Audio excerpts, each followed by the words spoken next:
요한복음 14장 1절 말씀 우리 함께 합독하겠습니다. 너희는 마음에 근심하지 말라. 하나님을 믿으니 또 나를 믿으라. 아멘.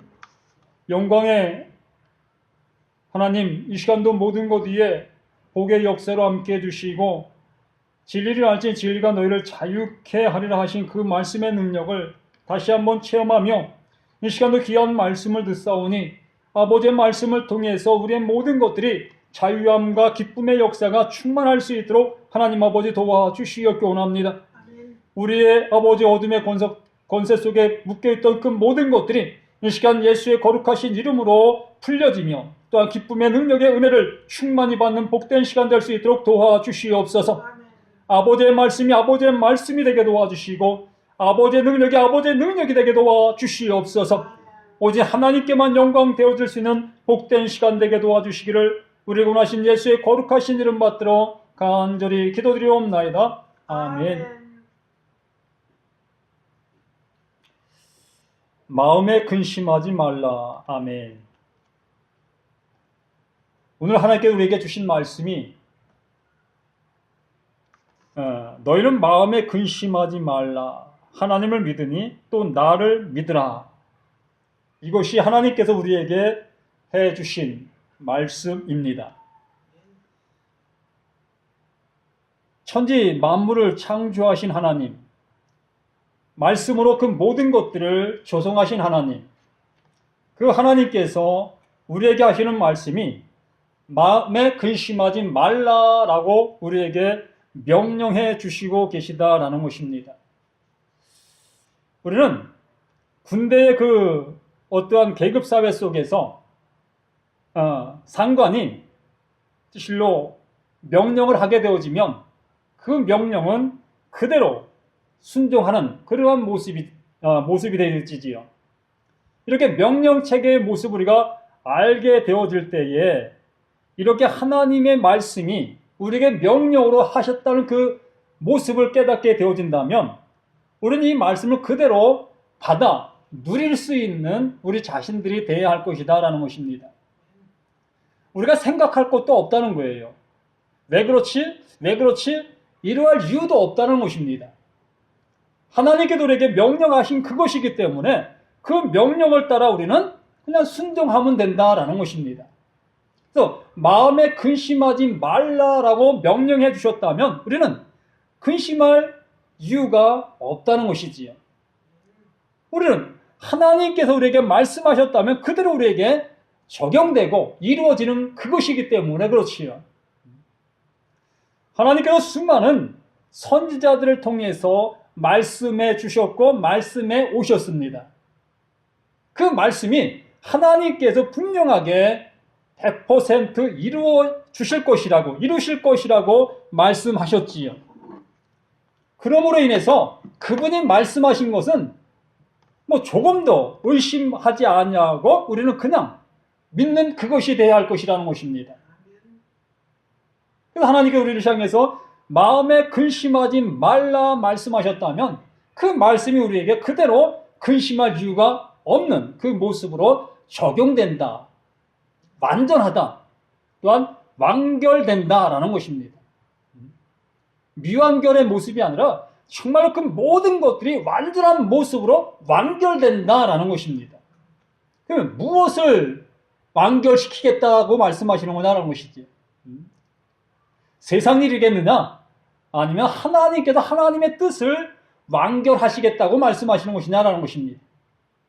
우리는 너무나 잘 아는 것처럼 하나님께서 하나님의 뜻을 완전하게 완결시키겠다 말씀하신 것이라는 것입니다. 그러므로 하나님의 뜻 앞에 완결되지 아니한 것이 없으니 너희는 근심하지 말라라는 것입니다. 너희들이 의심한다고 해서 안 이루어지고 의심 안 한다고 해서 안 이루어지는 것이 아니라 하나님께서는 하나님의 뜻을 완전하게 이루어 놓으셨다라는 것이에요. 그렇기 때문에 우리를 향해서 마음에 근심하지 말라라고 말씀하시는 것입니다. 하나님의 뜻이 불완전한 모습으로 되어진 것이라면 우리가 근심해야지요. 내가 이러다가 하나님 나라에 못 가면 어떡하지? 이렇게 근심할 수 있습니다.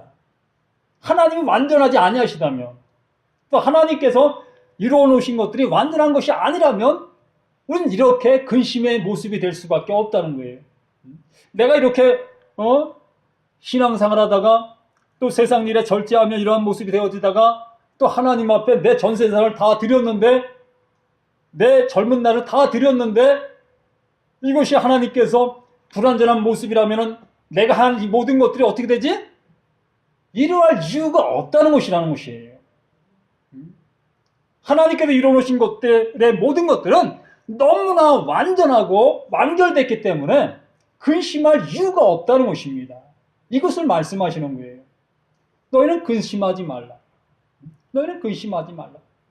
하나님께서 이루시겠다 하셨던 그 모든 일들은 하나님께서 누구를 통해서? 예수 그리스도를 통해서 완전하게 이루어 놓으셨다는 것이에요. 그러므로 그분을 믿는 우리들 또한 하나님께서 이루어 놓으신 그 모든 은혜에 동참하게 되어진, 들어가게 되어지는 그러한 완결의 은혜를 입었다라는 것입니다. 그래서 믿음이 없이는 하나님을 기쁘시게 못한다라고 말씀하신 이유가 그것이라는 것입니다. 하나님께서 이루어놓으신 그 모든 것에는 너무나 완전한 그 모습이기 때문에 그것을 믿는 자가 기쁨의 은혜를 누리게 될 것이다.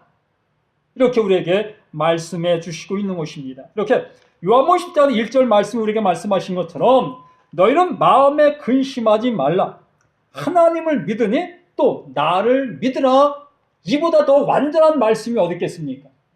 이렇게 자신 있게 확고하게 말씀해주는 말씀이 어디에 있느냐라는 것입니다. 우리는 이렇게 확실한 말씀, 정말로 견고한 말씀을 우리는 듣고 있는 것이라는 것이에요.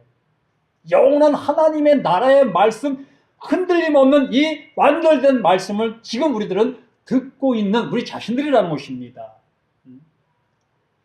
실로 하나님께서 방주를 노아를 통해 짓게 하셨고 그 방주에 들어가는 그 사람들은 하나님께서 지켜 보호해 주신 그 모습처럼 이 말씀을 믿는 모든 믿음의 백성들에게 그와 똑같은 은혜를 주신다라는 것입니다.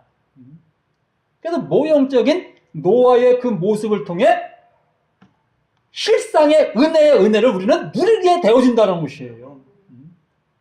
하나님은 이렇게 우리에게 그러한 모습을 보여주시면서 이래도 너희가 믿지 않냐겠느냐라고 질문하는 것이라는 것입니다. 제발 좀 나를 믿으라. 제발 좀 내 말을 믿고 의심하지 말고 근심하지 말고 걱정하지 말고 두려워하지 말고 그 말씀 안에 자유함을 누리라고 우리에게 말씀해 주시고 있는 것이지요. 실로 예수님께서 우리에게 말씀하시는 것이 무슨 말씀이겠습니까? 진리를 알면 너희가 자유케 된다. 이렇게 우리에게 말씀하고 계시면서 또다시 우리에게 말씀하시는 것이 아들이 너희를 자유케 하면 참으로 자유케 되리라. 아들이 너희를 자유케 하면 너희가 자유케 되리라 하고 하는 것이 바로 하나님께서 우리에게 주시는 은혜의 말씀들이라는 것입니다. 로마서 5장 9절에 이렇게 우리에게 말씀해 주시고 있습니다. 그러면 우리가 그 피를 인하여 의롭다 하심을 얻었은즉, 그러면 우리가 그 피를 인하여 의롭다 하심을 얻었은즉 더욱 그런 말미암아 진노하심에서 구원을 얻을 것이다 라고 로마서 5장 9절에 분명하게 말씀해 주시고 있다라는 것입니다. 그 피로 인해서 의롭다 하심을 얻었다라고 도장을 찍어 주었다는 것입니다. 예수의 피로 인해서 의롭다 함을 얻은 우리들이기 때문에 근심하지 말라 이 말씀이 적용되어지는 것이며 자유케 된 너라고 우리에게 적용되게 되어진다는 것입니다. 이렇게 말씀이 우리에게 적용되는 은혜를 입게 되어지는 거예요. 무엇 때문에? 이 예수의 보혈로 정결케 되어졌기 때문에 그렇게 된다는 것이죠.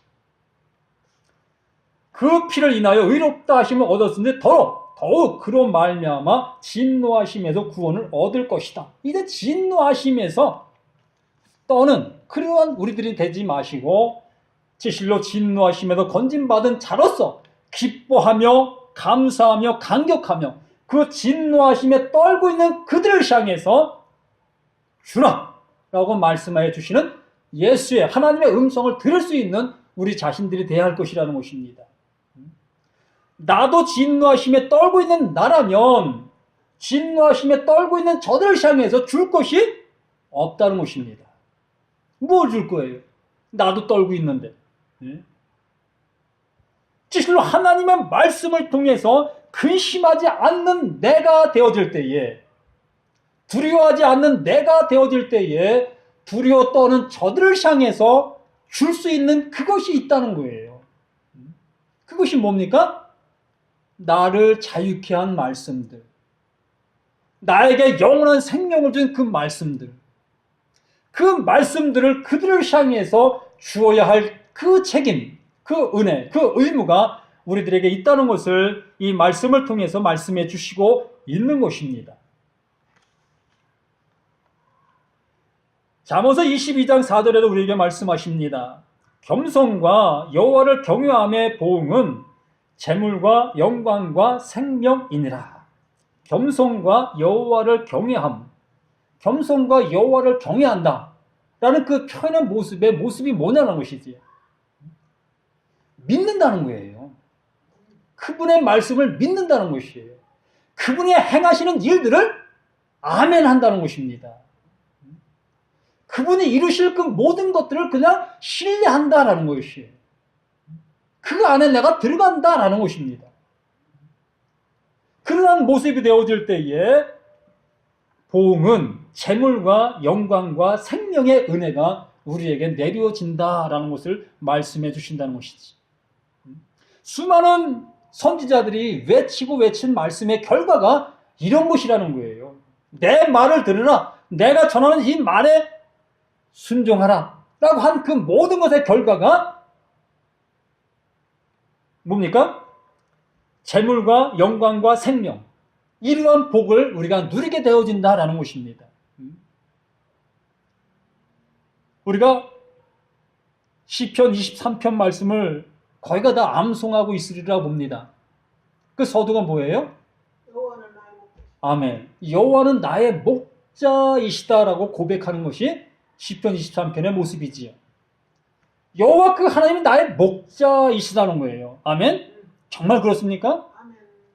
정말 그 여호와 그 하나님이 나의 목자이시라면 내 주머니 사정과 내 행복과 상관이 있습니까?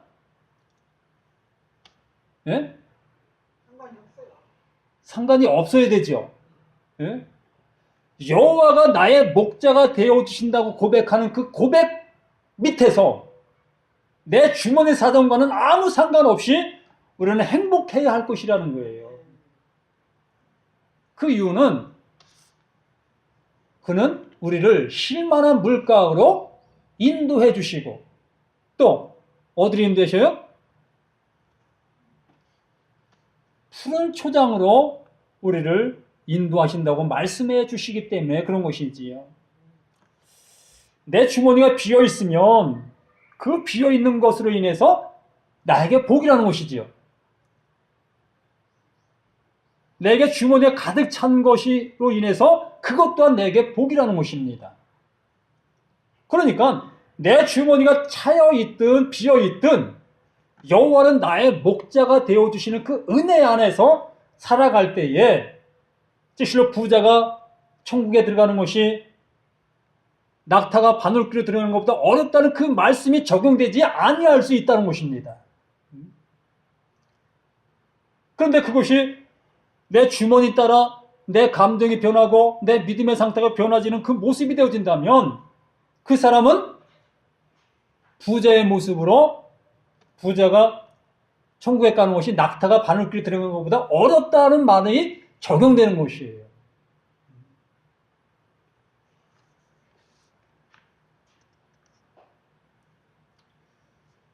사도행전 12장 5절로 7절 말씀에 우리에게 이렇게 말씀해 주시고 있습니다. 사도행전 12장 5절 말씀 한번 볼까요?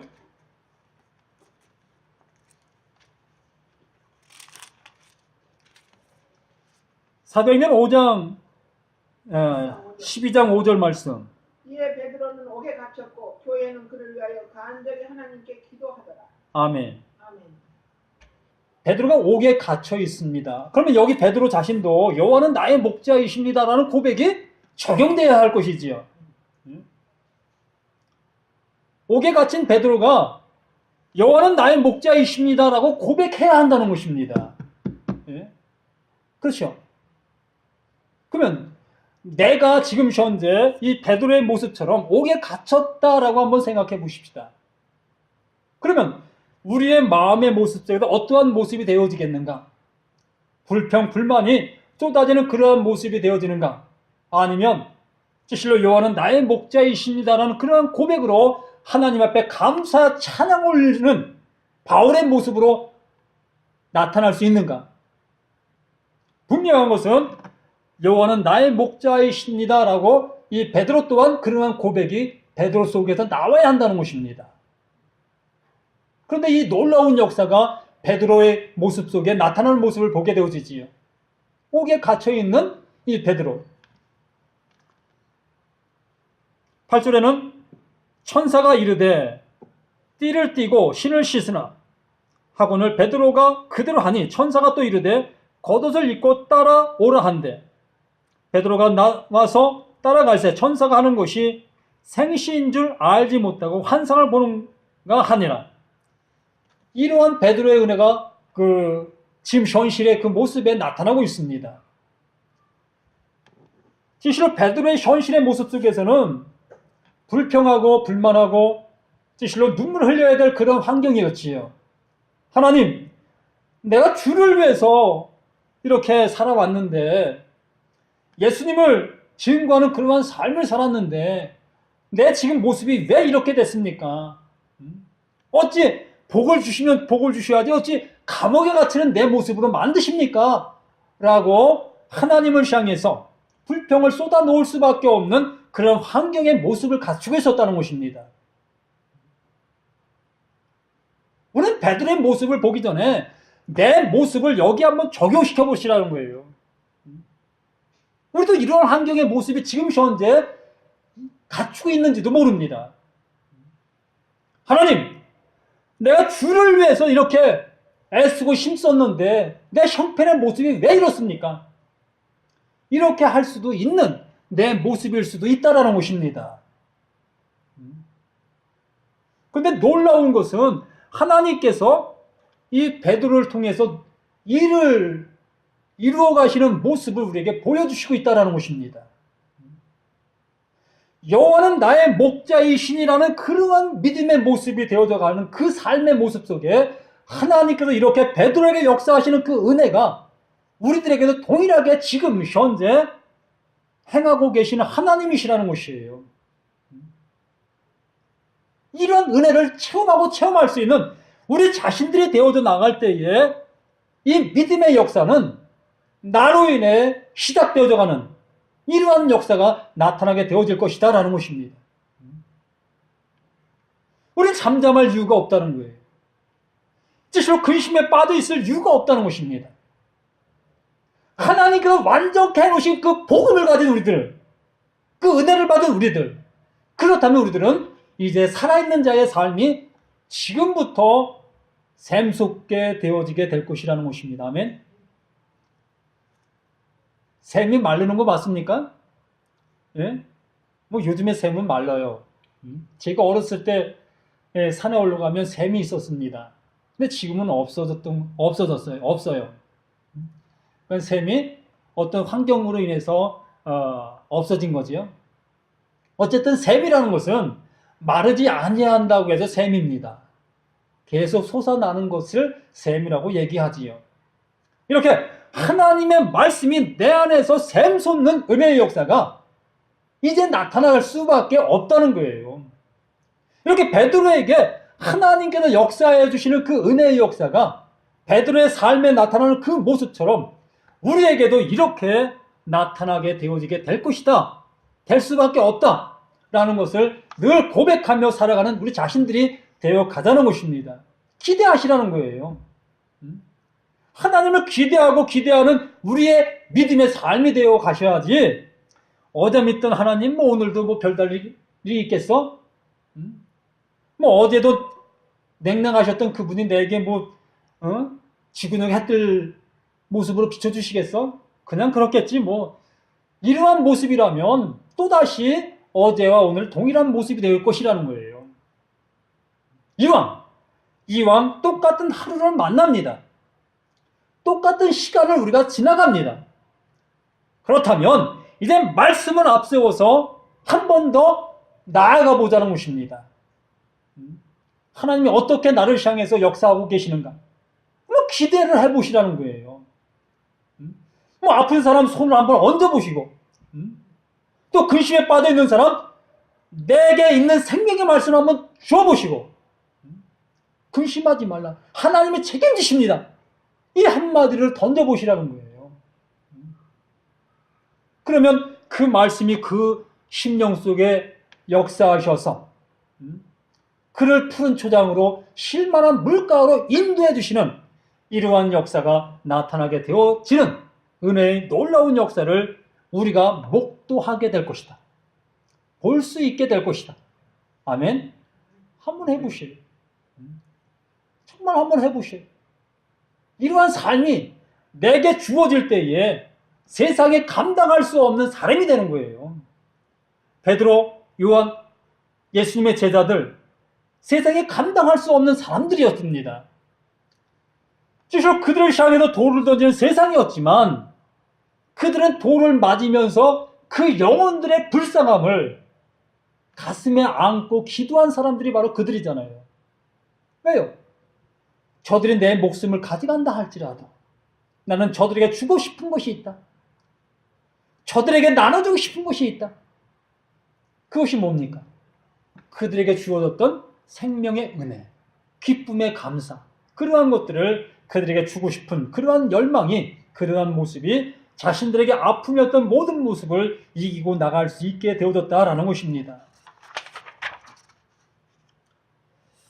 히브리서 10장 10절 말씀이 이렇게 우리에게 말씀하시지요. 이 뜻을 쫓아 예수 그리스도의 몸을 단번에 들으심으로 말미암아 우리가 거룩함을 얻었노라. 아멘. 성경의 말씀의 모든 것들은 너무나 확정적으로 우리에게 말씀해 주시는 말씀이 너무나 많습니다. 확정적으로 너희는 이렇다라고 확정해 주시는 말씀이 너무나 우리에게 많이 확실하게 해주시고 계시다라는 것입니다. 의심할 여지가 없어요. 뭐 내가 무엇을 해야지라는 어떤 것도 없다는 것입니다. 여기 분명히 이 뜻을 쫓아 예수 그리스도의 몸을 단번에 들심으로 말미암아 우리가 거룩함을 얻었다. 우리가 거룩함을 얻었다라고 확실하게 못을 박아놨다는 것입니다.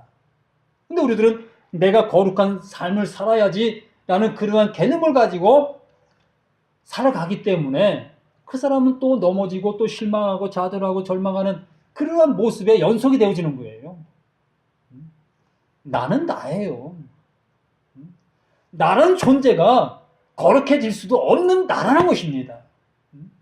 이 거룩해질 수도 없는 내가 거룩하려고 하다 보니까 넘어질 수밖에 없지요. 오직 거룩한 것은 말씀이요 예수요 하나님밖에 없다는 것입니다. 그분이 나를 향해서 너는 거룩한 자야 라고 말씀해 주시는 것이지 너는 거룩한 네 모습이 거룩한 자가 아니다. 내가 거룩하다. 이것이 아니라는 것입니다. 그러니까 하나님께서 나를 거룩한 자라고 말씀해 주시는 것이지 내가 거룩한 자가 아니라는 것입니다.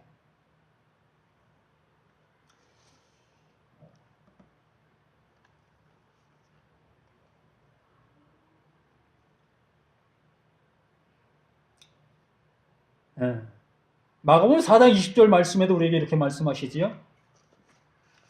좋은 땅에 뿌렸다는 것은 곧 말씀을 듣고 받아 30배, 60배, 100배 결실을 하는 자다.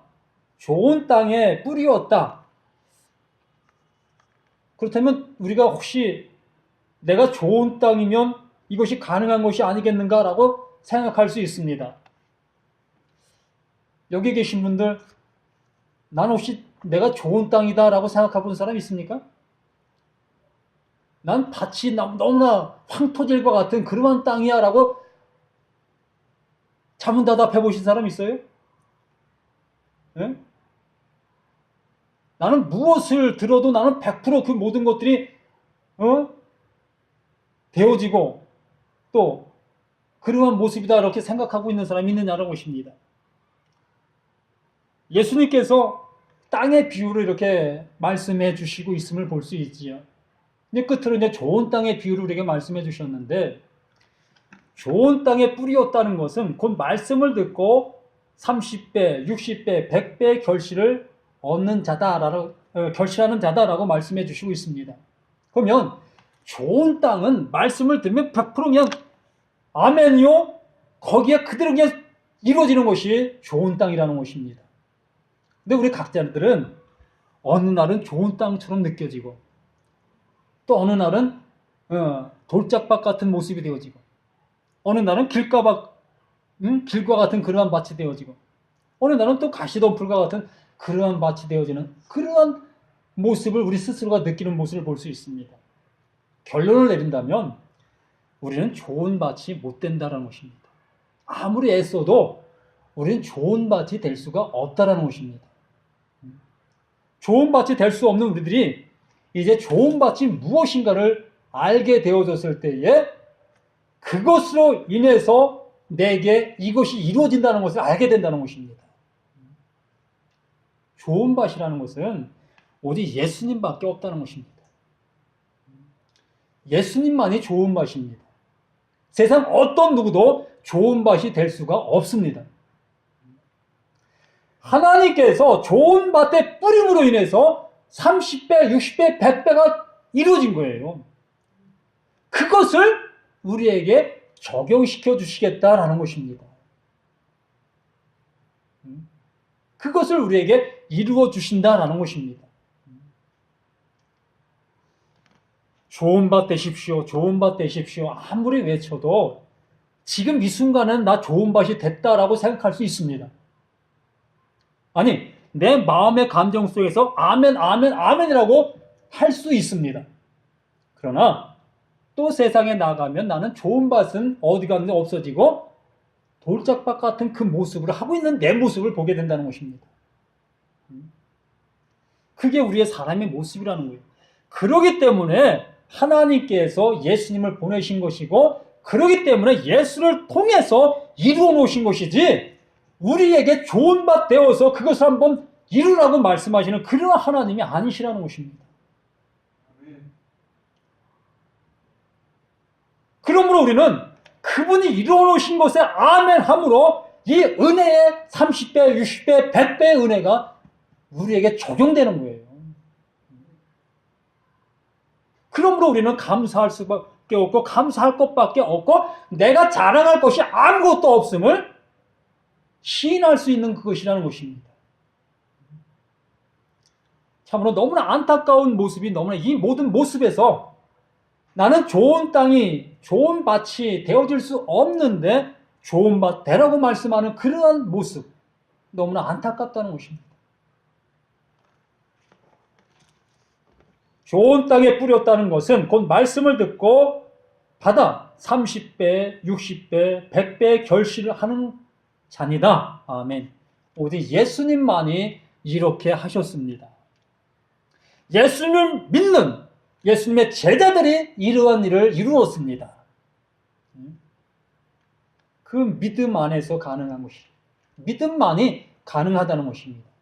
믿음 안에서 내가 가능하다는 것이 아니라 오직 믿음만이 이 일이 가능하다는 것이지.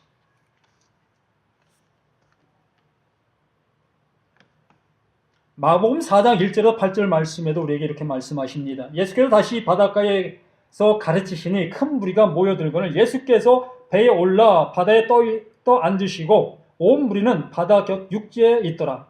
이에 예수께서 여러 가지를 비유로 가르치더니 그 가르치는 중에 저희에게 이르시되 들으라. 씨를 뿌리는 자가 뿌리러 나가서 뿌릴새 더러는 길가에 떨어지며 새들이 와서 먹어버렸고 더러는 흙이 얕은 돌밭에 떨어지며 흙이 깊지 아니하므로 곧 싹이 나오나 해가 돋은 후에 타져서 뿌리가 없으므로 말랐고 더러는 가시떨게 떨어지며 가시가 자라 기운을 막음으로 결실치 못하였고 더러는 좋은 땅에 떨어지며 자라 무성하여 결실하였으니 30배와 60배와 100배가 되었느니라 하시고 아멘. 그리고서 마지막에 우리에게 말씀하시죠. 시에는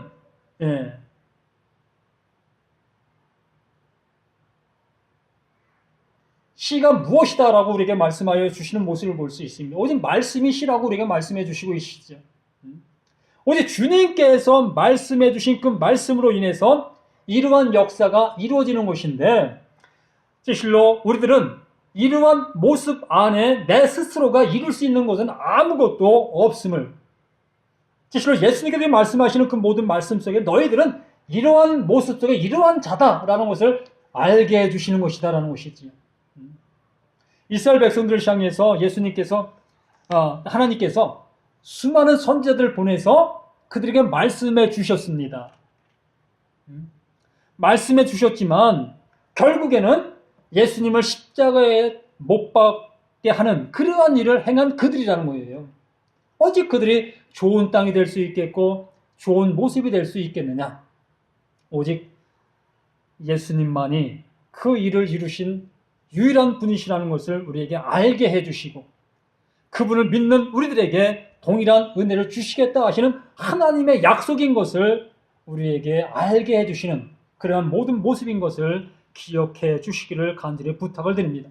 그러므로 마음에 근심하지 말라 말씀하신 그 말씀을 우리는 깊이 듣는 믿음 안에서 예수가 내 안에 계심으로 인해서 우리는 이러한 마음에 근심할 이유가 없다는 것을 기억하실 수 있는 우리 모두가 되시기를 예수님의 이름으로 간절히 부탁을 드립니다. 하나님 아버지 감사드립니다. 주의 말씀이 우리에게 능력이 되게 하시고 주의 말씀이 우리에게 권능이 되게 하시며 주의 말씀이 우리에게 믿음이 되게 도와주셔서 늘 기쁨 안에 아버지 앞에 영광을 돌리는 우리 모두가 될 수 있도록 도와주시옵소서. 아버지의 크신 은혜를 늘 생활 속에 이루며 감격하며 살아가는 우리 모두가 되게 하여 주시기를 예수의 거룩하신 이름 받들어 간절히 기도드리옵나이다. 아멘.